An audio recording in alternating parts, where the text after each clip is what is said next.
America ने वो फैसला ले लिया जिसका डर तो था, लेकिन साथ ही एक उम्मीद भी थी कि डोनाल्ड ट्रंप चाहे जितने भी सख्त हो जाएं, ये फैसला नहीं ले सकते। ये फैसला है दवाओं पर, विदेशी दवाओं पर टैरिफ लगाने का।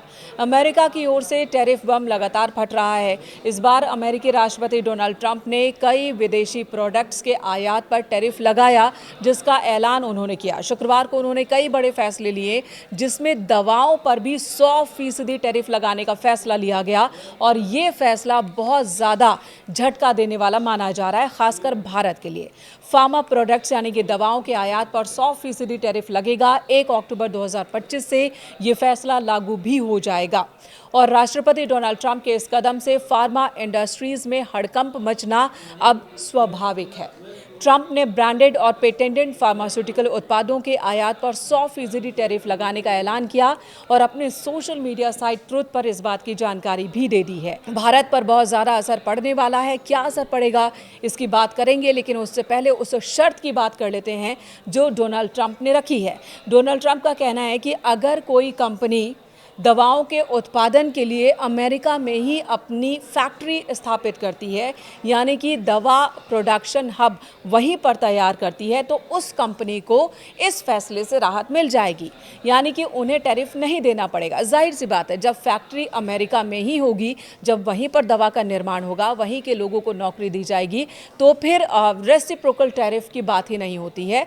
टैरिफ तभी लगेगा जब बाहर से आयात होकर दवाएं अमेरिका में प्रवेश करेंगी। अब बात कर लेते हैं कि ट्रंप ने आखिर कहा क्या है।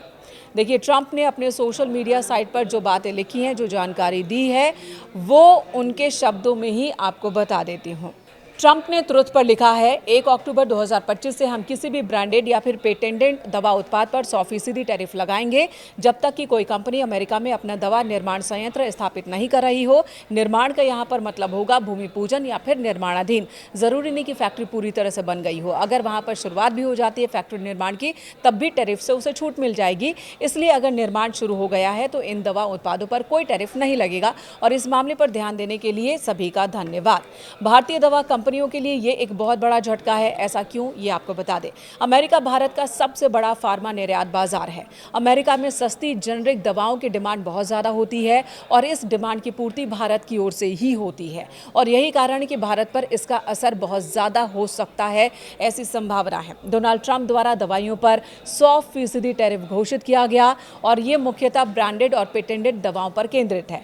इन पर बहुराष्ट्रीय कंपनियों का दबदबा है, मगर जेनरिक दवाओं की अगर बात करें, खास तौर पर विशेष दवाओं की बात करें, तो उस पर भी बहुत ज़्यादा असर पड़ सकता है, जिसका बादशाह है भारत। हमें ये नहीं भूलना चाहिए कि अमेरिका भारतीय दवा कंपनियों का बड़ा बाजार है, खासकर सस्ती जेनरिक दवाओं के लिए। अगर टैरिफ 1 अक्टूबर से लागू हो जाता है तो भारतीय कंपनियों को इसका नुकसान हो सकता है। बात आंकड़ों की कर लेते हैं। भारत ने 2025 की पहली छमाही में ही अमेरिका में $3.7 बिलियन यानी तकरीबन 32,505 करोड़ रुपए के जेनरिक दवाओं का निर्यात किया है, यानी कि बेचा है। साल 2024 में भारत ने अमेरिका को $3.6 अरब यानी तकरीबन 31,626 करोड़ रुपए की दवाएं बेची थी। प्रमुख भारतीय कंपनियां जैसे कि डॉक्टर रेड्डीज लैबोरेटरीज, सन फार्मा और औरोबिंदो फार्मा जैसी कंपनियों को नुकसान हो सकता है, जो लंबे वक्त से अमेरिकी बाजार से लाभान्वित हो रही हैं। ये कंपनियां दवा के मामले में बहुत हद तक अमेरिकी बाजार पर निर्भर हैं। इन कंपनियों का बड़ा हिस्सा राजस्व अमेरिका से ही आता है। अगर टैरिफ लगता है तो उन्हें भी नुकसान उठाना पड़ सकता है। हालांकि इसी बीच भारतीय सरकार की ओर से भी एक संकेत सामने आया है कि अमेरिका से लगातार बातचीत हो रही है, टैरिफ के मसले पर भी चर्चा हो रही है और बहुत जल्द इसे सुलझा लिया जाएगा।